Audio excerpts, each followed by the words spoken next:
Bonsoir à toutes et à tous, bienvenue dans cette émission organisée par notre fondation Fondapro. L'émission de ce soir est dédiée à la prise en charge des patients en situation d'obésité. Et à l'occasion des 20 ans du CNAO, nous allons faire le bilan du collectif et passer en revue les grands enjeux pour les années à venir. Avec moi ce soir, Magloire Delcrovaro, qui va co-animer l'émission. Bonsoir Magloire. Très enrhumé. Pardonnez-moi, très enrhumé, mais ravi d'être là. J'essaierai de faire entendre ma voix de patience. Merci. Avec nous également Anne-Sophie Joly. Vous êtes présidente et fondatrice du CNAO. Enchantée, merci. Et on va passer une excellente émission tous ensemble. Je n'en doute pas. Le docteur Catherine Grenier. Bonjour. Vous êtes directrice des assurés à la CNAM. Et enfin, le professeur Martine Laville, professeur émérite de nutrition de l'Université Lyon 1. Bonsoir, ravie d'être là. Si vous souhaitez poser des questions ou réagir pendant l'émission, vous pouvez le faire directement via le chat et je transmettrai vos questions aux invités. Avant de lancer l'émission, je souhaite vous informer que cette émission est également retransmise en direct du congrès Pelvic Health à Monaco. J'en profite pour remercier le docteur Antoine Watrelot, président de notre fondation Fondapro, le docteur Wassim Badiou, secrétaire général de Fondapro et également cofondateur du Pelvic Health Monaco, et enfin, les docteurs Carole Burté et Hervé Quintence, cofondateurs également de ce congrès. Et j'en profite aussi, comme c'est la dernière émission de l'année pour nous chez Fondapro, de remercier nos mécènes sans qui nous ne pourrions être là. Alors notre fondation a pour mission, pour vocation, par ses actions, de conforter et de sécuriser le parcours du patient tout au long du processus de soins et de renouer un lien de confiance entre les patients et les professionnels de santé. Nous soutenons le CNAO depuis plusieurs années maintenant et c'est donc tout naturellement qu'à l'occasion des 20 ans, nous avons souhaité vous proposer cette émission. Magloire, je vous laisse la parole. Merci beaucoup. Alors, je ne sais pas si on dit le CNAO ou le CNAO, vous nous le direz. CNAO. Mais toutefois, voilà. Le CNAO a déjà 20 ans. Merci de son existence parce qu'en tant que patient, on est beaucoup à faire appel à vous. Mais peut-on rappeler ce que c'est que le CNAO ? Alors, avant de répondre à ta question, Magloire, je voulais juste te dire merci à Fondapro ainsi qu'au docteur Antoine Watrelot et puis au docteur Wassim Badiou qui œuvrent effectivement en tant que président et secrétaire général pour développer la fondation Fondapro, sur lequel effectivement on travaille beaucoup et le patient est entendu. Alors, le collectif s'est créé, alors il y a maintenant un peu plus de 20 ans, parce que c'était en mars 2003, donc on va bientôt avoir en fait 21 ans. On a en fait pour mission d'essayer d'accompagner et de sécuriser finalement le parcours de soins du patient. Donc en fait, on est dans la co-construction. Enfin moi, c'est quelque chose qui m'a toujours animé, la co-construction, parce que c'est important de pouvoir se dire, bon voilà, on a les compétences des uns et des autres et comment on peut aller beaucoup plus loin. Le collectif a vraiment l'honneur, et c'est pas de la flagornerie quand je dis l'honneur, c'est de pouvoir travailler. Alors, il n'y a pas de règles dans l'énoncé. Le collectif, le CNA, qui est le Conseil national de l'alimentation, qui est une instance interministérielle sous l'égide de 4 ministères, la santé, l'agriculture, l'alimentation, les finances et l'écologie. On a eu l'honneur de participer à 2 commissions présidentielles qui ont donné lieu au plan obésité, qui a été effectivement l'un des premiers plans obésité en 2010-2013 et qui a été suivi par d'autres plans comme l'écriture de la feuille de route obésité. On a également fait la commission présidentielle sous le premier mandat de M. Macron, qui étaient les états généraux de l'alimentation. Donc comment on peut mieux produire, mieux transformer et mieux informer la population sur ce que l'on peut manger. On a également l'honneur de participer et de piloter un groupe de travail au sein du ministère de la Santé au niveau de la DGS, Direction Générale de la Santé, et du PNNS 4, Plan National Nutrition Santé, sur finalement la diversité et la problématique de la grossophobie et de la discrimination en obésité. On fait partie, mais je ne vais pas tout dire, hein, on est signataire également de la charte alimentaire de l'ARCOM sur effectivement des bons process. Et j'ai été nommée il y a quelques jours au conseil paritaire de la publicité. Donc voilà, pour avoir des bons process sur finalement ce qu'on veut voir arriver, pas voir arriver, ce qui peut être dangereux ou discriminant ou moins bien fait pour la population. Et puis on travaille avec la DGS, la DGOS et le ASO-CPO qui est une organisation qui est plutôt européenne, mais plutôt européenne plus. Qui fait appel à vous au CNAO? Alors, qui fait appel à nous? On travaille avec des médecins, on travaille avec des sociétés savantes, on travaille avec les instances, on travaille avec les médias. Mais notre cœur d'objectif, c'est de travailler avec la population, pour essayer d'avancer. Et les membres du collectif ne sont absolument pas des médecins, nous sommes tous des patients. Nous vivons tous avec notre pathologie chronique et on essaye de se former le plus possible pour pouvoir savoir exactement de quoi on parle et justement ne pas abîmer ou ne pas transférer des choses sur les patients, ce qui me paraît être essentiel. On dit que l'obésité, je le dis puisque j'en suis concerné, c'est pour moi l'autre pandémie mondiale à l'heure actuelle. Peu de chiffres, on le rappellera et on le redira d'ailleurs, existent. Pourtant, l'Organisation mondiale de la santé prévoit que 30% de la population ici chez nous, en France, sera atteinte d'obésité en 2030. C'est demain matin. Alors moi j'aimerais m'adresser à vous, professeur Martine Laville, vous qui êtes professeur émérite, et votre sujet c'est la nutrition. J'aimerais savoir comment peut-on mieux prévenir cette maladie dont on sait qu'elle va être la véritable pandémie de demain matin. Elle l'est déjà peut-être. Alors en France, on a longtemps cru qu'on était préservé de ça. C'était pour les Américains, après on a vu les Anglais qui ont pris du poids, après les Allemands. Mais nous, non, on aime vivre, on aime bien manger, on est préservé. On a longtemps cru ça et ça a certainement aussi joué dans la non-reconnaissance de l'obésité comme une maladie parce qu'en France, ben non, on pensait être préservé et que c'était pour les autres. Et en fait, pas du tout, pas du tout. On manque de chiffres factuels. Pour quelle raison ? L'obésité, c'est transparent du système de santé. Déjà, parce que les seules choses qui peuvent être retrouvées dans le système de santé, c'est quand il y a un traitement spécifique à l'obésité. Le seul traitement spécifique au jour d'aujourd'hui qui peut être retrouvé, c'est la chirurgie bariatrique. Donc c'est vraiment une façon très marginale d'apprécier l'incidence de l'obésité en France. Donc après, il y a des enquêtes et on a eu la chance quand même d'avoir cette enquête OBEPI qui a été faite de très nombreuses années qui nous montre que l'obésité continue à monter en France alors que le surpoids s'est stabilisé. Ça sera peut-être intéressant à noter. Ça faire la différence. Voilà, le surpoids, c'est... question de chiffres, après, les limites peuvent être discutées. Mais le surpoids, on a nos chiffres, l'indice de masse corporelle, qui est le poids en kilos divisé par la taille en mètres au carré. On parle d'obésité à partir de 30, de surpoids entre 25 et 30. Et c'est relié, en fait, à des données assez anciennes, plutôt d'Amérique du Nord, sur les liens entre l'indice de masse corporelle, cet indice, et la surmortalité. Donc, à partir du moment où on monte quand même un lien avec la surmortalité, on a quand même du mal à ne pas reconnaître que c'est une maladie. Mais bon, apparemment, il en faut plus parfois. Donc, effectivement, ça monte en France. Effectivement, l'OMS disait qu'actuellement, on est à 17% de la population adulte. Anne-Sophie donnera peut-être beaucoup de chiffres. Et l'OMS nous dit en 2030, donc demain, 30%.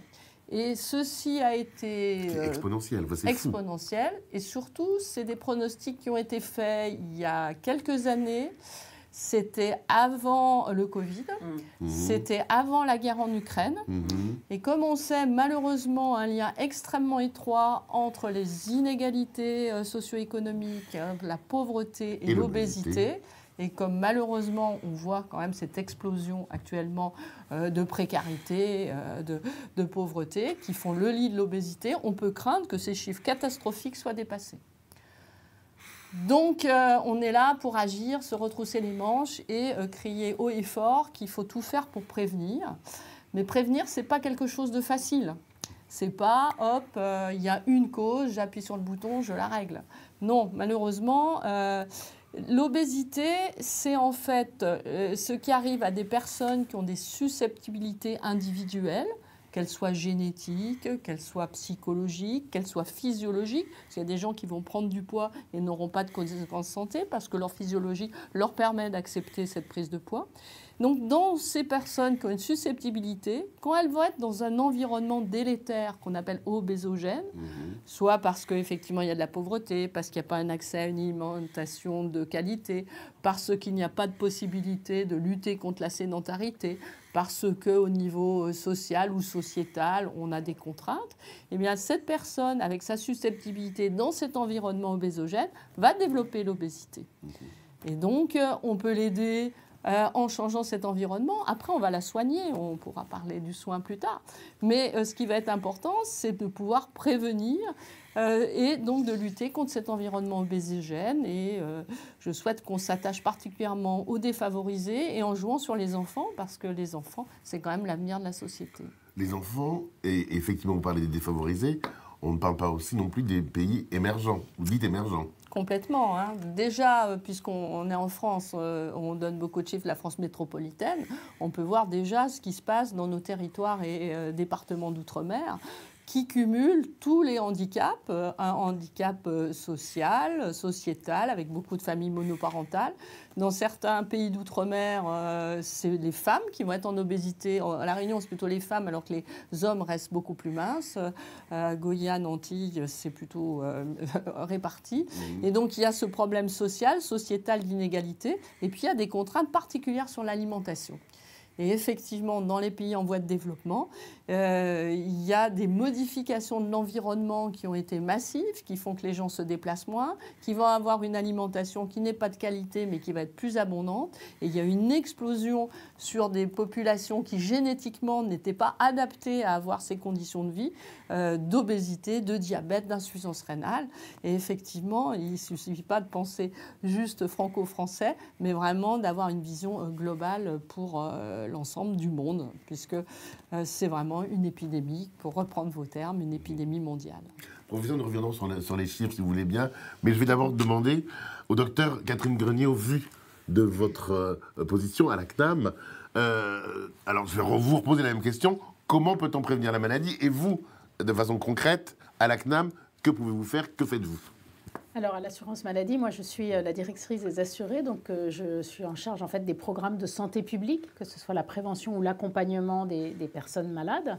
Donc, c'est vraiment tout ce champ sur lequel nous travaillons, avec des enjeux sur les problèmes de santé qui sont importants pour la population française.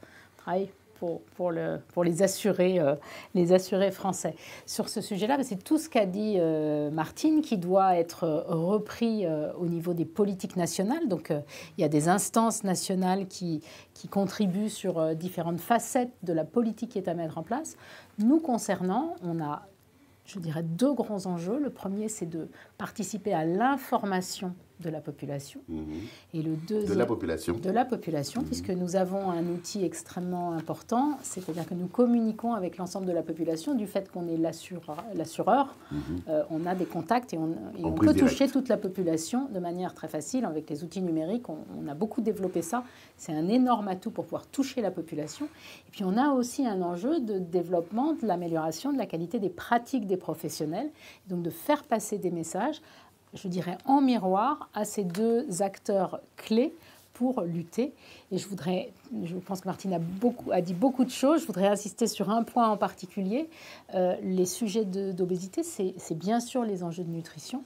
C'est aussi les enjeux de balance énergétique et de bien avoir la notion que l'activité physique est essentielle, que cette activité physique, elle va prévenir l'obésité, le surpoids, mais elle va aussi prévenir de nombreuses maladies.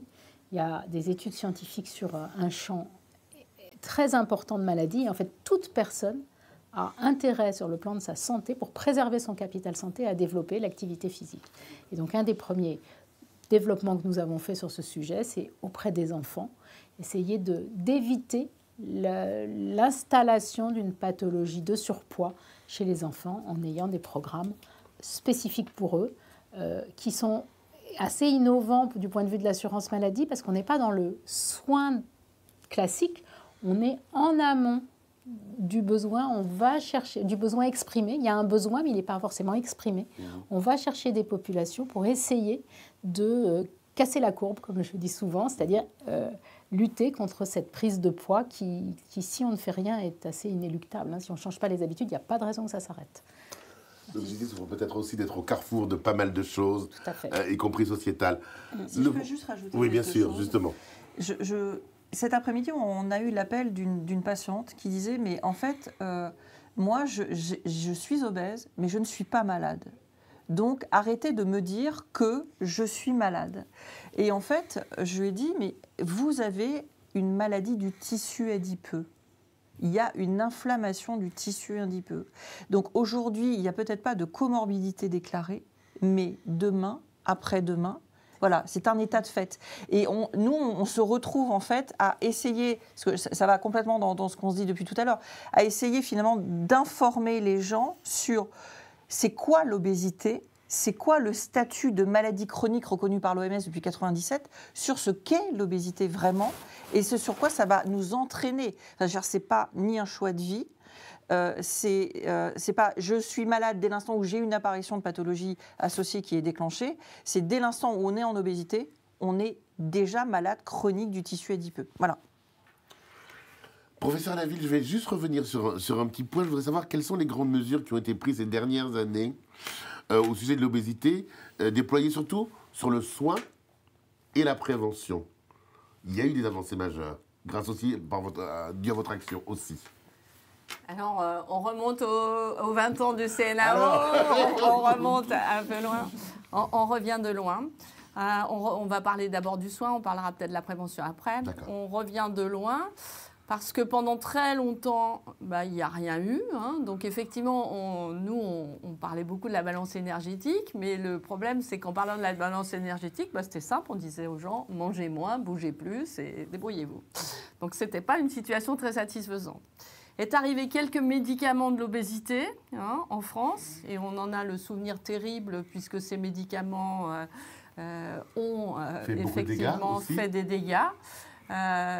Quand même, je me permettrai de redire que Servier avec l'isoméride, qui a effectivement eu des effets délétères, a été le premier laboratoire au monde à faire une étude randomisée contre placebo pour leurs médicaments. Après ce médicament, qui était un dérivé des amphétamines... Donc il était digne de ce nom. Une étude, oui, mais on remonte à très longtemps, même avant le CNAO.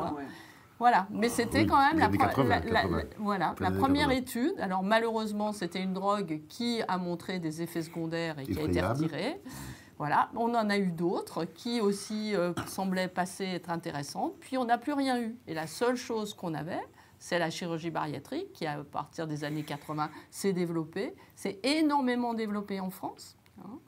Et avec le fait que c'était la seule chose qui a montré quand même son efficacité, avec des études internationales, la SOS Study, qui a maintenant plus de 20 ans de recul, qui a montré une diminution de la mortalité, une diminution des maladies cardiovasculaires avec la chirurgie.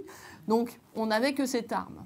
Pour nous, médecins, qui voyions nos patients, c'était quand même difficile dans les années 80 d'aller leur dire allez vous faire opérer, couper l'estomac, faire une transposition. C'était difficile, surtout qu'à l'époque, nos relations avec les chirurgiens n'étaient pas parfaites, puisque eux, ils étaient les sauveurs, ils coupaient l'estomac, les patients étaient guéris, tout allait bien.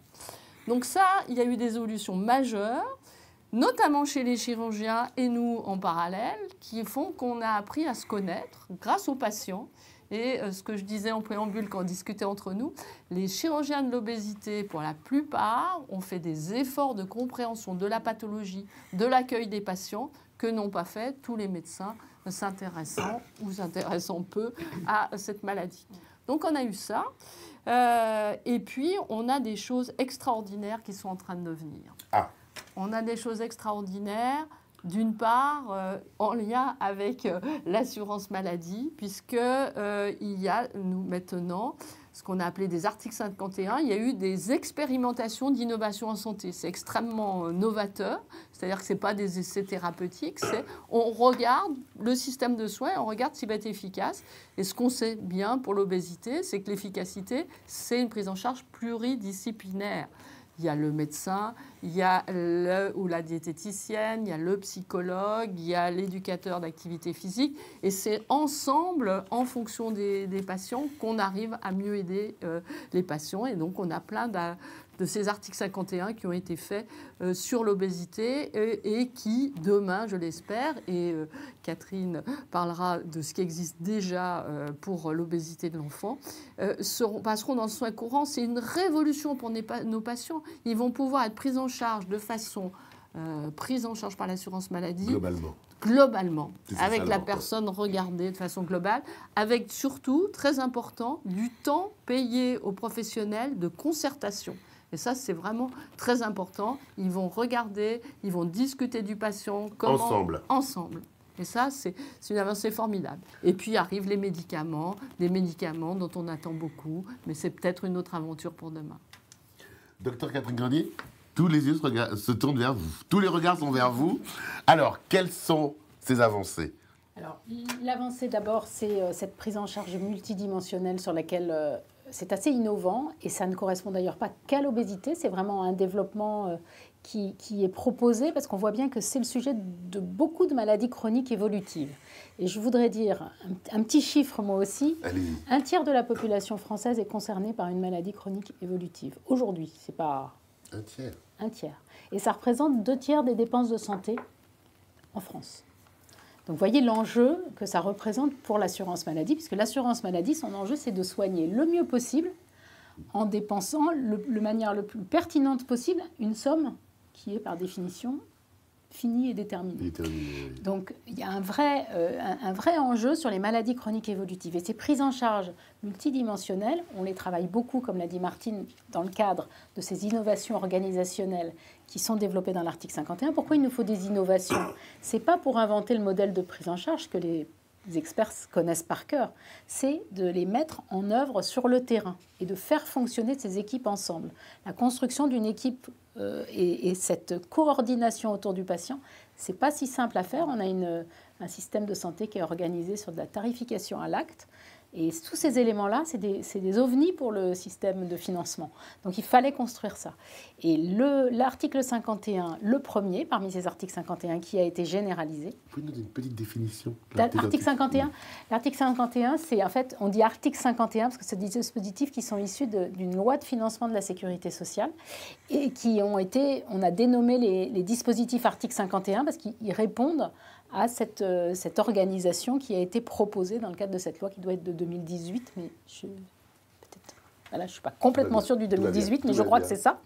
Et parmi ces articles 51, l'enjeu aujourd'hui, c'est qu'on a expérimenté pendant 2, 3, 4 ans, et que maintenant, on a dit ça marche, on a montré que c'était efficace. Dans certains cas, il y a d'autres qui vont être abandonnés, mais il y en a qui ont montré que ça marche. Et pour ce qui marche, il faut qu'on trouve les solutions pour l'intégrer dans la pratique courante, dans la routine du système de santé, en fait. Et c'est complexe parce qu'il faut trouver les modes de financement. On a parlé de coordination, de concertation. Il faut créer des enveloppes spécifiques, avoir un raisonnement qui soit incitatif à la qualité des soins et pas inflationniste. Enfin, il y a beaucoup de théories économiques derrière tout ça. Et le premier article 51 qui a été généralisé s'appelle « Mission retrouve ton cap ». Et son objectif il est en place, il est déployé au niveau national sur France entière, sur la prévention du surpoids et de l'obésité chez l'enfant. Et l'idée, c'est vraiment de mettre à disposition, autour d'une équipe de soins traitante, un diététicien, un psychologue et le recours à un bilan d'activité physique qui permet de remobiliser les enfants sur une activité physique quotidienne. C'est pour ça qu'on n'a pas été jusqu'à un enseignement d'activité physique adapté, parce que les enfants, ils ne sont pas malades à ce stade. On les prend en amont et on essaie de modifier le cours d'une évolution malheureusement fortement probable. Le CNAO se bat depuis toujours aussi pour que les professionnels de santé puissent se concerter dans ce domaine particulier qu'est l'obésité. La concertation de nos professionnels, de vous, professionnels de la santé, est essentielle pour nous, malades. Un petit mot, s'il vous plaît. Alors, le petit mot, c'est plutôt une anecdote. Je me souviens quand le collectif s'est créé, évidemment, c'était le début de l'explosion, entre guillemets, de la chirurgie bariatrique. Et pour moi, c'était évident qu'il fallait que je me forme, que je continue à m'informer, etc. Et je me suis un petit peu auto-invitée à la première société savante sur la chirurgie bariatrique. Et je me souviens à l'époque, le président, qui est professeur, disait bon alors Anne-Sophie, on t'aime bien, mais alors ok, mais alors au fond de la salle, tu bouges pas, tu respires pas, tu parles pas. Bon, alors me connaissant, c'était loupé. Donc je l'ai regardé, je dis oui, bien sûr. Et en fait, ça n'a pas duré évidemment. Et je me suis dit, mais je les écoutais, je me disais, mais en fait, vous n'êtes qu'entre vous. Vous n'êtes que sur vos pratiques, vous n'êtes que sur vos échanges, et au final, vous passez à côté de tout un tas de trucs qui est finalement le vécu du patient. Et pour moi, je dis, mais si on veut avancer ensemble, si on veut vraiment être constructif, il va falloir qu'on soit en capacité de s'écouter et d'échanger. Et pour moi, échanger, c'était échanger avec les patients, mais avec tout le reste de l'équipe pluridisciplinaire. Et là, je me souviens, j'avais mis un énorme pavé dans la mare, où là, le professeur se disait, mon Dieu, pourquoi je lui ai dit oui ? Et en fait, au fur et à mesure, parce que je me souviens, la Sofco, à l'époque, c'était 90 personnes à Nice, 99, et maintenant, c'est 800, 900, 1000 personnes dans un congrès où on est en pluridisciplinarité. Et la richesse, la construction, elle est là. Et pour moi, alors, je suis peut-être très idéaliste et je me dis, mais il faut qu'on continue à faire comme ça, que ce soit dans l'obésité ou d'autres pathologies, parce qu'au final, si vous n'avez pas l'adhésion des patients, la qualité et la pertinence des soins, elle n'est pas bonne. On va avoir des dépenses de santé qui n'auront aucun intérêt. Et de l'autre côté, on aura des frustrations de chaque côté, que ce soit des professionnels de santé ou des patients. Donc, en fait, il faut vraiment réussir à se dire, on est une équipe. Mais on est véritablement une équipe. L'objectif, c'est atteindre la maladie, la cerner, la calibrer, et l'essayer de la tenir à distance, mais ensemble. Et sur l'obésité, c'est professionnels de santé, mais il y a aussi l'agroalimentaire, qui a un enjeu, à mes yeux, qui est capital. C'est le travail que fait le CNA, notamment avec le projet du président de la République sur la SNANC, sur la production alimentaire, la transformation, les effets sur la santé. C'est un enjeu colossal parce que si on n'est que dans le soin et finalement on ne regarde pas sur quelles sont les causes finalement de cette pathologie, la pollution en fait partie. Les entrants, les perturbateurs endocriniens, les traumas physiques et psychologiques, c'est un tout. D'où la complexité de la prise en charge de l'obésité. Bien sûr. Bien sûr. Professeur Laville, la question qui, nous autres patients, nous interroge, nous questionne, pas nous obsède, mais presque. Qu'en est-il de la formation des professionnels de santé sur l'obésité ? Est-elle une formation qui fait partie d'un cursus initial ou pas ? Est-ce une formation qui est en continu ou pas ?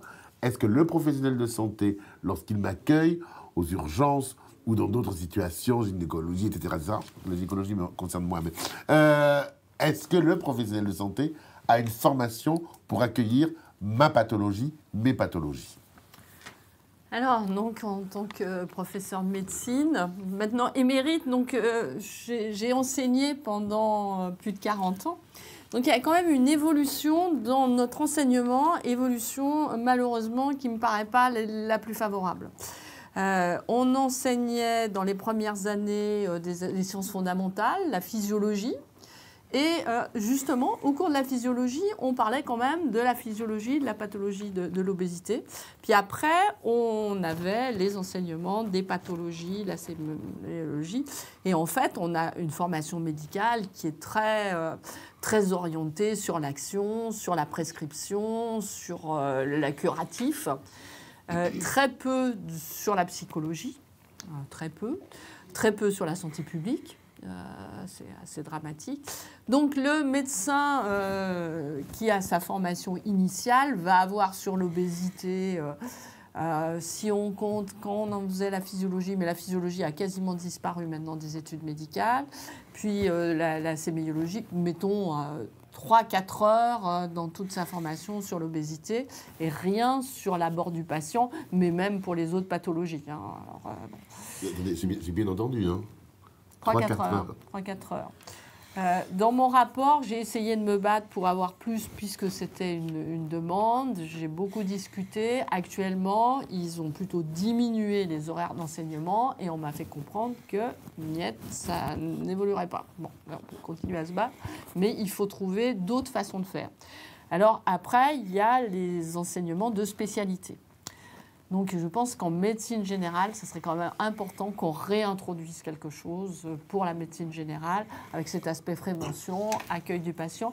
Et quand même, les professeurs de médecine générale ont beaucoup de réflexions sur l'accueil du patient, quand même, sur aussi comment on peut proposer. C'est difficile. Hein, vous avez un patient qui a une obésité, vous voyez qu'il a une obésité, il vient pour autre chose. Est-ce que je lui dis, ah ben dites donc, il faut faire quelque chose?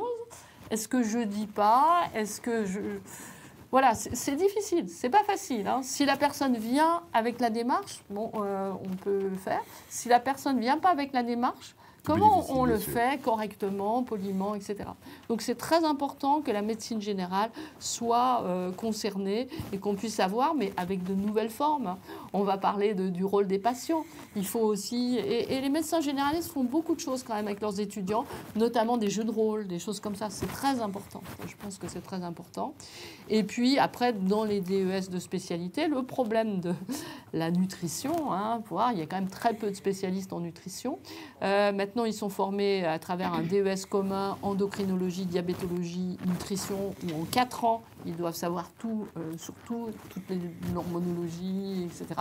Donc c'est énorme. Ça paraît difficile. Ça paraît difficile, ça paraît très difficile. Donc il faut après qu'on puisse avoir de la formation continue. Et ça, il y a un effort à faire très important sur la formation continue, la faire de façon attractive, la faire de façon informatisée, pour que les gens puissent faire ça un peu chez eux. Donc c'est très important. Et puis là, on parle de la formation des professionnels de santé, des spécialistes. Après, il y a tous les paramédicaux et puis je pense aussi tous les services sociaux. L'idée est que toute personne qui souffre d'une obésité, quand elle va rencontrer quelqu'un, soit de l'environnement médical, soit de l'environnement social, il faut que ces gens-là aient eu un minimum de formation pour à la fois être accueillants et pouvoir orienter, connaître suffisamment le système pour les orienter correctement. Les sages-femmes, c'est majeur que les sages-femmes, les gynécologues, etc. soient formés, mais les psychiatres, mais les réanimateurs. On sait bien que l'obésité va poser des problèmes. Le radiologue, oh là là, toute cette graisse, je vois rien. Voilà. Donc, vous l'avez entendu aussi, vous le savez. Oui, ça on le sait sur les radiologues. Donc c'est notre rôle. C'est au rôle peut-être des médias aussi. Plus, Catherine Grenier disait, en parler aux assurés, mais plus la société va en parler, plus tout le monde va être imbibé. Et pourquoi il y a un problème? C'est que comme il n'y avait pas de solution thérapeutique, puisqu'on nous apprend à prescrire. Donc le pauvre médecin, il n'a rien à prescrire. Qu'est-ce qu'il va faire? Donc quand il voit arriver la patiente en obésité, il se dit « Oh là là là là, qu'est-ce que je vais lui dire? Qu'est-ce que je vais lui proposer ?» Je vois qu'elle a des revenus faibles. La diététicienne, c'est payant. Le psychologue, elle aurait bien besoin d'aide, mais d'abord, il n'y en a pas, puis c'est payant, etc., etc. Donc le médecin se trouve piégé par un manque de réponse. On vous a promis, avec Catherine Grenier, que demain serait différent. Donc le médecin se sentira aussi plus compétent et il aura des choses à proposer et du coup, il sera plus facilement empathique. Quand on n'a rien à proposer et qu'on voit quelqu'un qui souffre, c'est très difficile d'avoir les réponses adéquates. Docteur Catherine Grenier, évidemment, une fois de plus, les regards se tournent vers vous. Donc, quel est déjà votre regard, à titre personnel, et au titre de votre professionnel de santé, de la CNAM que vous êtes, sur cette formation des professionnels de santé? Et puis après, on parlera des développements. Alors, c'est clair que je dirais que de manière globale, la formation, elle présente un certain nombre d'insuffisances, et en particulier sur les aspects sciences humaines et sociales. Tous ces aspects qui ne sont pas, comme le disait Martine, le curatif.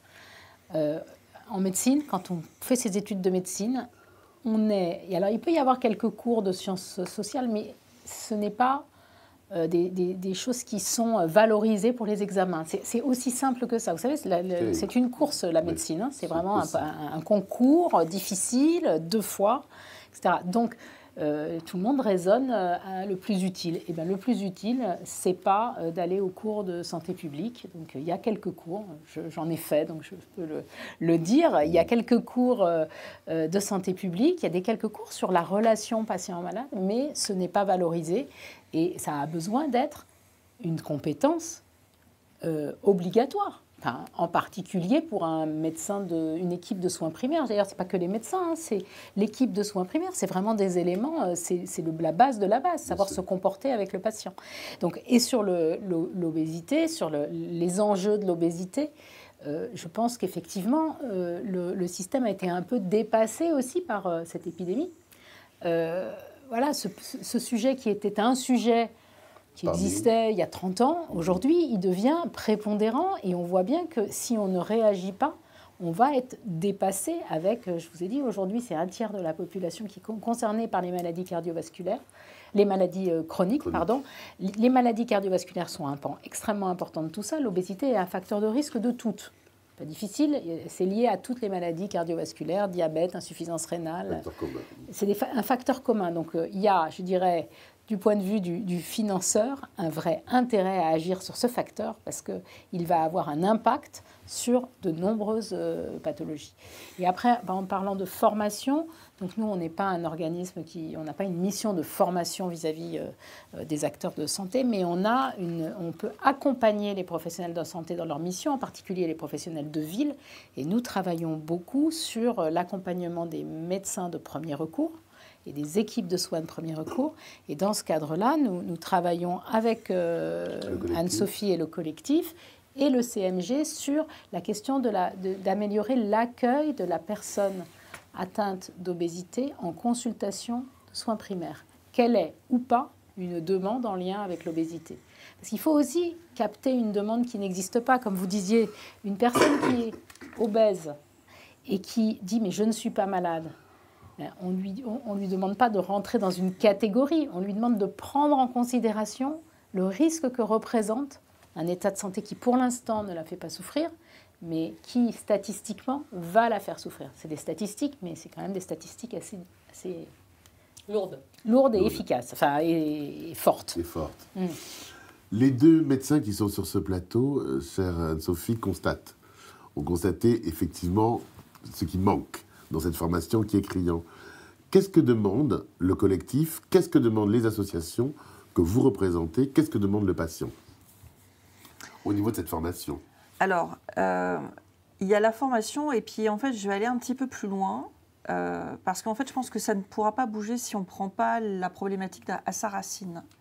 C'est ce qu'est l'obésité, la reconnaissance de l'obésité comme étant une maladie auprès de la population, donc du coup auprès des soignants, auprès des politiques, auprès de tous les intervenants. Et en discutant avec des individus hors médecins, enfin des patients, ils me disaient, mais moi, si on me disait que finalement je souffrais d'une maladie, mais en fait, j'ai un fardeau qui s'écroulerait.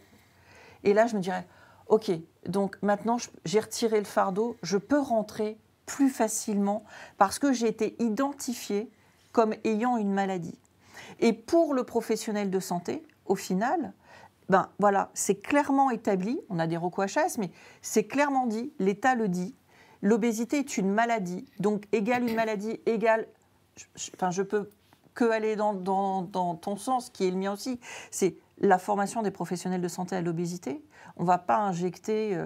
moi, si je reprends, quand j'étais enceinte, oui, et puis en fait, quand j'ai eu ma péridurale, je me souviens des 2 anesthésistes qui m'ont regardée, et m'ont dit oh! Et là, je me suis dit, bonjour, comment ça va bien? Alors là, je suis un tout petit peu enceinte comme ça, je suis un tout petit peu accouchée, et elle me dit, on a un gros problème, on ne sait pas quoi vous injecter. Et là, j'ai dit, alors, il va falloir que j'accouche. Parce que là, de toute façon, je suis sur le billard. Donc, en fait, vous allez exactement me dire quels sont les indicateurs dont vous avez besoin. Parce que je dis, moi, très égoïstement, je veux que mon bébé aille bien et que j'aille bien. Donc, en fait, c'est travailler comme ça là-dessus. Et on a besoin d'appeler un chat un chat. L'obésité est une maladie. J'invite l'État à le reconnaître très officiellement et très ouvertement. Il y a un événement qui s'appelle les Journées mondiales de l'obésité le 4 mars. La porte est ouverte. Et au milieu de tout ça, ça va caler les choses, ça va poser les choses. On a effectivement, en champ thérapeutique, les chirurgies, on a les médicaments qui arrivent. Pour la plupart de la population, s'il n'y a pas un traitement, ce n'est pas une maladie. Voilà. S'il y a un traitement, c'est une maladie. Et en fait, nous travaillons tous à ce que les choses évoluent et on ne peut que aller dans un sens où on va prendre les choses, je dirais pas très sérieusement parce que c'est pris sérieusement, mais il faut mettre un énorme coup de pied dans la fourmilière. Il faut passer un stade parce que là, effectivement, cet après-midi, je me suis un tout petit peu amusée. En 1997, 8,5% de la population était obèse. En 2012, 15% de la population était obèse, c'est-à-dire x2 en 15 ans. En 2020, on était à 17%, mais je pense qu'on est très très loin. Et là, en 2030, donc demain matin, prévisions qui, je pense, et je suis assez d'accord avec toi, seront dépassées pour plein de raisons. 29% que d'obésité. Que d'obésité. Que d'obésité. C'est-à-dire qu'il y a obésité et surpoids. Donc, en fait, pour moi, la formation, c'est évidemment oui, mais d'abord, on vient sur un pilier central qui est la fondation. Et les fondations doivent se baser sur l'obésité est une maladie reconnue par l'État français. L'État fait énormément de choses déjà. En fait, c'est juste dire les choses officiellement. La population, les médecins, les soignants, tout le monde a besoin de l'entendre. Docteur Catherine Grenier, je sais que vous aviez envie d'intervenir. Le temps passe très vite, Oui. mais allez-y, je vous en prie. Non, mais je crois que c'est extrêmement important ce que vous venez de dire sur il n'y a pas de traitement, c'est pas une maladie. C'est vrai pour les patients, mais c'est vrai aussi pour les médecins. Un médecin est désemparé quand il n'a pas de prise en charge, il n'a pas une réponse. C'est très désagréable de ne pas avoir de réponse sur votre cœur de métier, c'est quand même très désagréable. Le point clé, là, c'est ces nouveaux dispositifs avec ce qu'on appelle les articles 51 qui finalement vont nous permettre d'avoir des parcours coordonnés qui vont être proposés aux patients et qui vont s'appuyer sur des actions de professionnels qui sont de santé ou pas d'ailleurs, diététiciens, éducateurs en activité physique adaptée, psychologues, tous ces éléments-là qui vont permettre de répondre à un besoin qui finalement va pouvoir s'exprimer parce qu'il y a une réponse. Donc c'est exactement ce que vous disiez. Vous devancez ma question, alors je vais vous la poser tout de suite et je reviendrai après avec vous, professeur. Justement, est-ce qu'on peut espérer la généralisation des articles 51 ? Alors, les articles 51, ils ont été construits pour être généralisés. Après, ils passent une phase de test. S'ils sont suffisamment efficaces et même efficients, c'est-à-dire qu'il y a un sujet de soutenabilité de la dépense en lien avec les éléments. S'il y a de l'efficacité, oui, ils seront généralisés. C'est vraiment comme ça que ça a été construit. Les sujets qui ont été choisis ont pour objectif de répondre, de trouver une réponse à toutes ces questions. 11 programmes quand même sur l'obésité. Professeur Martine Laville, quel est votre regard? Je sais que vous avez envie d'intervenir. Oui, non, moi je serais ravie. Il faudra encore qu'on trouve les professionnels formés pour donner ces forfaits merveilleux et sur un territoire et qu'ils considèrent que la rétribution qu'ils ont est satisfaisante. Attractif, bien Attractif. sûr. Par exemple, les psychologues, il y a quelques années, on avait beaucoup de psychologues qui n'avaient pas énormément de travail. Avec le Covid, il y a eu vraiment des dépressions, etc. Donc les psychologues sont surbookés et on n'en trouve pas pour les articles 51, par exemple, qui sont en expérimentation. Il va y avoir des tensions sur un certain nombre de professionnels de santé. Et puis, il faut qu'ils soient formés correctement parce que ces articles 51 sont expérimentés par des équipes qui sont des équipes valeureuses, qui ont envie de faire, qui savent faire et qui vont faire très bien. Donc, l'expérimentation sera très, très bonne. Après, quand on va transposer ça sur un territoire différent où les professionnels seront peut-être pas là ou n'auront pas cette empathie ou cet engouement, donc on a un enjeu vraiment très, très important de suivi. Moi, j'y crois beaucoup. Mais il faut qu'on soit derrière, la CNAM, les professionnels, les associations. Et ma crainte, quand même, c'est que ça tourne à un business où j'engrange les forfaits et la qualité ne suit pas. Donc là, il va falloir être extrêmement rigoureux sur le cahier des charges. Je me permets juste d'ajouter là-dessus, puisqu'on a dit tout à l'heure qu'on avait très peu de données. c'est l'opportunité aussi, avec la numérisation du système, le développement de mon espace santé, d'avoir des données d'état de santé de la population et de pouvoir suivre cet état de santé grâce à ces prises en charge qui sont finalement moins explicites, on va dire, qu'un médicament ou une chirurgie. Donc c'est aussi un enjeu de pouvoir suivre l'état de santé de cette population et de montrer que, oui, on finance une diététicienne, on finance un psychologue, mais 3 ans après, 5 ans après, ça a eu une efficacité et on a un résultat en termes d'état de santé de la population. Vous deux médecins, et vous, Anne-Sophie, ce manque de données revient dans notre conversation, in et off, j'ai failli dire. Il est si criant, Anne-Sophie. Je pense qu'on est tous d'accord sur autour de la table. Oui, il est criant et on a besoin d'avoir des photographies de façon constante sur l'évolution de la gravité de la population. Parce qu'en fait, même si on met des gens dans des cases, surpoids, obésité morbide, etc., on sait très bien qu'il y a des gens qui vont aggraver leur état de situation, même s'ils sont dans une case. Et on a, ne serait-ce que je pense à c'est l'HCAM, sur les perspectives de santé derrière. On a vraiment besoin de savoir sur quoi on marche. On a besoin de savoir comment il faut agir. Et ce n'est pas pour embêter les gens. C'est vraiment pour pouvoir être le plus adéquat au moment voulu. Et je reviens sur quelque chose qui est hyper important, la prévention. C'est la première fois qu'on a un ministre de la Santé et de la Prévention. C'est la première fois que un président de la République dit « Je veux 30 minutes d'activité physique à l'école par jour ». Moi, je veux que ça soit évalué, tout ça. Parce qu'on a la chance de pouvoir avoir ça.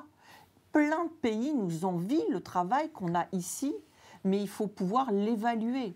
Et moi, j'invite, alors à chaque fois, je fais la misère à l'école et à mon directeur, à chaque fois qu'il me voit arriver pour l'école de mon fils, il me dit « Oui, Madame Joly ». J'ai dit « On en est où ?» Voilà, on en est où ? Les 30 minutes d'activité physique, je les veux, parce que effectivement, c'est éloigner l'arrivée des pathologies chroniques. C'est pas pour embêter les enseignants, c'est pour... L'école, c'est un sacro-saint. On en reparle de plus en plus. Parfois, les enfants, ils n'ont que l'école comme pilier.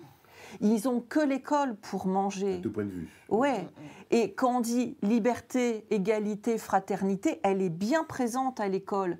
Les cantines, les mairies des cantines... Enfin, moi, je sais que ma mère, dans mon village en région parisienne, elle investit des finances colossales sur la qualité des repas. Elle a fait former les cantiniers. C'est ça la réalité. Et on a besoin, vraiment besoin. Et enfin, moi, je suis tout à fait dispo pour rencontrer le nouveau ministre de l'Éducation nationale. Je suis un tout petit peu très fan, en fait, parce qu'il fait plein de choses. Et il y va. Et juste dernier mot, on a du harcèlement à l'école. On a du harcèlement avec des troubles du comportement alimentaire, avec des tentatives de suicide, avec des enfants qui sont déscolarisés, ce qui, moi, ne m'amuse absolument pas. Et ça, c'est plus possible. Ce n'est pas tolérable. Et ça rentre dans ce que... Voilà, je m'agace, je m'emporte, mais... On est tous prêts à y aller, en fait. Il y en a besoin de cette impulsion présidentielle. Mais ça sera dans ma conclusion, sur la reconnaissance de l'obésité comme maladie. On est tous dans les starting blocks pour y aller, dans l'intérêt de notre population. C'est pour ça que ce live Fondapro me paraît tout à fait essentiel et je vous remercie de l'avoir organisé. Je dis ça en tant que patiente de façon tout à fait égoïste. Docteur, avec un S, alors, quelle est pour vous la place, puisque c'est quand même les 20 ans du CNAO, quelle est la place ? Je peux juste dire quelque chose encore sur les données ? Oui.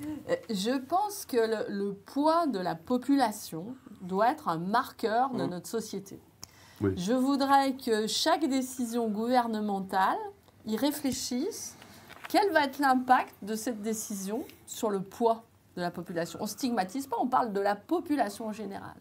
Est-ce que telle décision dans l'agroalimentaire, est-ce que telle décision dans l'urbanisme, est-ce que telle décision va jouer sur le poids de la population ? C'est un marqueur intégratif qui prévaut de tout ce qui va se passer par ailleurs et là. Donc, si on pouvait avoir ces données-là et si on pouvait dire, on va réfléchir avec ça.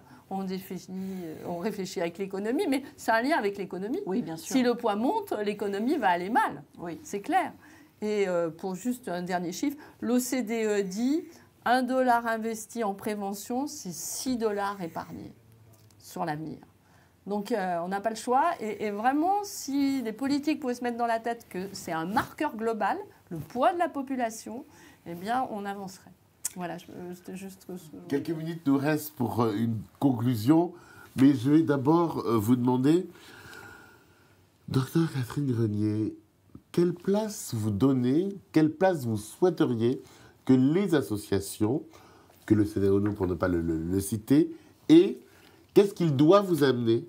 Je sais que vous travaillez ensemble et de concert, qu'est-ce que vous lui demanderiez encore? D'abord, on travaille beaucoup avec Ensemble, les associations parce que c'est elles qui nous apportent ce retour d'expérience et qui permettent de positionner nos politiques. Donc, c'est extrêmement important. Je pense qu'il y a deux grands pans sur les associations. D'abord, il y a faire savoir et porter la cause, ce que Anne-Sophie fait plutôt bien, porter la cause nationalement, médiatiquement, etc. Qu'elle fait très, très bien. Et puis après, il y a aussi mobiliser les patients auprès des patients, c'est-à-dire ce qu'on appelle dans les langages un petit peu sociaux la paire aidance. C'est les pairs, P-A-I-R-S, c'est-à-dire c'est l'accompagnement par les personnes qui vivent la même chose que moi, qui ont vécu ou qui vivent, par exemple quelqu'un qui a besoin d'une chirurgie bariatrique, quelqu'un qui l'a vécu avant, ça lève beaucoup d'angoisse, etc. Ça peut être très utile à beaucoup de moments d'un parcours de soins. Et finalement, cette mobilisation des acteurs les uns par rapport aux autres, ça peut éviter des renoncements aux soins, ça peut éviter des stigmatisations, des auto-stigmatisations, comme on disait tout à l'heure, valeur d'exemple, valeur de partage, et surtout lutter contre l'isolement. Parce qu'on sait quand même qu'il y a beaucoup de troubles psychiques chez les personnes en situation d'obésité, parce que c'est compliqué à vivre socialement. Et donc, lutter contre l'isolement, s'associer, avoir des activités en commun, c'est finalement aussi une mécanique sociétale. Il faut lutter contre l'individualisme et vraiment travailler en collectif. Je pense que c'est l'élément important à développer. Et on a beaucoup de travail encore, parce qu'il faut aussi qu'on les aide. Professeur Laville, en tant que professeur émérite, qu'est-ce que vous attendez tout à fait la même chose, d'être des traducteurs. Bon, on a notre pensée médicale, forcément, elle rentre dans un certain nombre de codes. Et les associations de patients, eh bien, elles doivent essayer de nous comprendre et nous de les comprendre pour faire des passeurs, des traducteurs. Et je pense que ça, c'est extrêmement important. Parce qu'on peut parfois être maladroit en voulant être, en croyant honnêtement bien faire. Et donc, c'est important que de façon bienveillante, des deux côtés, eh bien, on dise, ah ben non, là, ça ne va pas du tout. Ça sera très, très mal vécu de le prendre comme ça. Ou alors, on va vouloir tellement expliquer qu'on va noyer les gens sous des choses dont ils n'ont pas besoin, etc. Donc, je crois qu'on a besoin de discuter, de mieux se comprendre. Mais je suis très optimiste. Ça va faire la genèse de l'histoire depuis 20 ans. Anne-Sophie Joly, qu'est-ce qui a évolué? Parce qu'il y a eu des choses qui ont évolué, qui ont avancé. On est parti de la création de la Terre, j'ai envie de te dire, parce qu'il n'y avait rien, en fait. Et en fait, même si j'ai toujours tendance à râler, parce que je regarde plus devant sur les choses qui restent à faire que sur ce qui a déjà été fait, on a ce que je disais tout à l'heure, on a cette immense chance de pouvoir co-construire avec l'État, avec des partenaires comme les médecins, les sociétés savantes, avec les assureurs, Fondapro. Là, moi, je me suis retrouvée à faire une présentation sur la problématique de l'obésité chez Publicis, chez des publicitaires. Parce que les publicitaires vont lancer des messages auprès de la population. Donc, je leur ai un peu expliqué ce qu'était la problématique de l'obésité, ce qu'on voulait voir arriver, ce que l'on voulait surtout pas voir arriver, parce que finalement, les médias ont ce pouvoir d'orienter d'un côté ou d'orienter de l'autre. Et alors là, je reprends ma vieille casquette de 18 ans de presse médicale, et c'est capital. Il nous faut de la bienveillance, il faut qu'on puisse expliquer les choses, co-construire, mais il faut aussi donner la possibilité aux assos de patients de pouvoir vivre, de pouvoir survivre, parce que c'est excessivement compliqué. On a énormément d'associations qui ferment les portes parce qu'elles n'en peuvent plus elles sont trop fatiguées, elles courent après des moyens financiers pour survivre. Et à chaque fois, même le collectif, tous les ans, on remet notre tête sur le bio. Donc, donnez-nous les moyens de pouvoir continuer à travailler de concert, mais avec peut-être, pour les associations de patients, un statut particulier plutôt qu'un statut de loi 1901, parce que finalement, on est mis au même banc, et j'ai rien à voir, enfin, j'aime tout le monde dans les associations, c'est pas le souci, mais que l'association de foot ou que l'association de macramé, alors que là, on fait quand même de la santé. Et si les associations ne sont plus dans le paysage du système de santé, il va se passer quoi ? Moi, c'est ça qui me fait peur aussi. Il va se passer quoi ? Donc, si on a une réelle utilité, qu'on nous donne réellement les moyens d'avoir un statut à part entière dans l'article loi 1901, et qu'on nous donne les moyens de faire correctement la complémentarité de ce parcours de soins. Professeur, nous sommes en état d'urgence, nous l'aurons compris, surtout quand on est des patients comme moi, par exemple. Pardon, j'arrête pas de parler de moi. Mais nous sommes en état d'urgence. Dans les prochaines semaines, dans les prochains mois, les prochaines années, disons avant 2030, que faut-il faire ? Quelle est l'urgence ? Quelle sera l'urgence, vous, de vos propositions pour la lutte contre l'obésité ? C'est une bonne question. Quand j'ai remis mon rapport, j'ai fait 40 propositions en 4 thèmes. Et j'ai l'impression que le ministère voudrait que je sorte une proposition phare qui va sauver le monde. Mon problème, c'est que c'est à 360 degrés, qu'on ne peut pas faire le tri. Malheureusement, on ne peut pas choisir entre la prévention et le soin. On a des choses formidables avec les articles 51 qui vont vraiment transformer, si on arrive à avoir les professionnels formés, l'accès aux patients et l'accès aux soins. On a de la prévention à faire, mais là, c'est vraiment à 360 degrés. Et là, on peut jouer qu'en interministériel, puisqu'il faut mettre l'éducation nationale, on en a parlé, l'agriculture, l'agroalimentaire. Donc, tout est urgent et tout doit se faire de façon concertée et globale. On vient lire votre rapport. Docteur Catherine Grenier, à la CNAM, vous, quelles seraient vos urgences, si vous pouvez en définir quelques-unes? Alors c'est pareil, c'est compliqué parce que tout est urgent. Moi, je dirais que notre programme de travail sur les prochaines années, c'est les prises en charge multidimensionnelles pour ces populations qui génèrent des maladies chroniques évolutives, l'obésité, l'hypertension, enfin on en a plusieurs, mais on a un enjeu de développer ces prises en charge globales. On a un enjeu de prévention primaire. Et on a un dispositif qui va être mis en place dès janvier, Mon Bilan Prévention, qui va permettre aux âges de la vie chez l'adulte, mais comme c'est déjà fait chez l'enfant, de le renforcer, d'avoir le questionnement à 360 sur la personne et d'aller chercher les personnes sur leur comportement favorable à la santé, que ce soit des comportements d'addiction, des comportements d'activité physique, des comportements de vaccination, de dépistage. Enfin, il y a tous ces ensembles de choses. C'est vraiment le tournant prévention de notre système de santé. Donc, c'est une étape importante qu'il faut qu'on réussisse. Donc, je dirais qu'avec ces deux éléments-là, du soin un peu innovant sur la prise en charge multidisciplinaire et la prévention, raisonner vraiment en amont de toute demande, c'est important ça. C'est aussi un problème d'éducation à la santé de la population. Je peux aller voir le médecin sans avoir rien à lui demander. Juste faire le point sur ma santé. Et donc, c'est ces deux points-là qui me paraissent, je ne dirais pas les priorités, parce qu'on fait aussi ce qu'on peut faire, mais les points importants sur lesquels on pourra avancer dans les prochains mois. Avec toutes mes excuses, un mot de conclusion en 2 minutes. Pardon pour ça. Pardon pour infliger une telle souffrance. Anne-Sophie Joly. Alors, moi, je vais faire ma liste. J'ai envie de dire toujours, Père Noël, on est quelques jours de Noël, donc j'y vais. C'est le moment et il écoute. Voilà, merci, s'il vous plaît. Lâchez-vous. Alors, la reconnaissance de l'obésité comme une maladie de la part de l'État.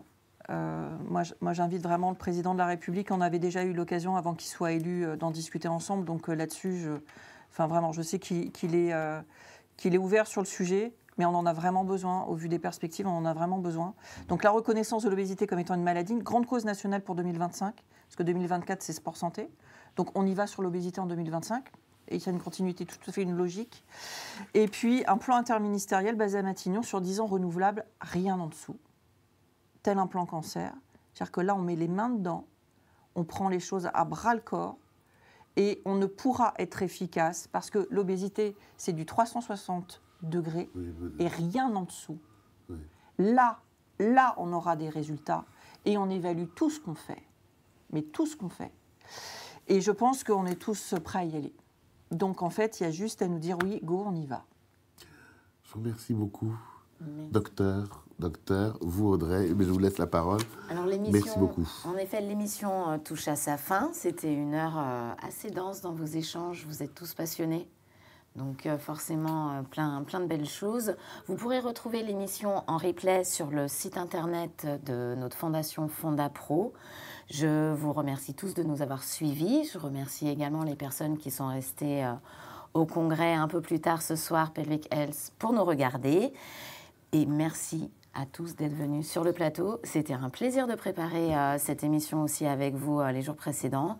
Et je pense que peut-être dans 20 ans, on se retrouve encore ici. Oh, mais bien avant. Avant. D'accord. Bien avant. On fera le point. En tout cas, merci beaucoup et merci à Anne-Sophie pour ton engagement, bien sûr. Bonne soirée à tous. Merci.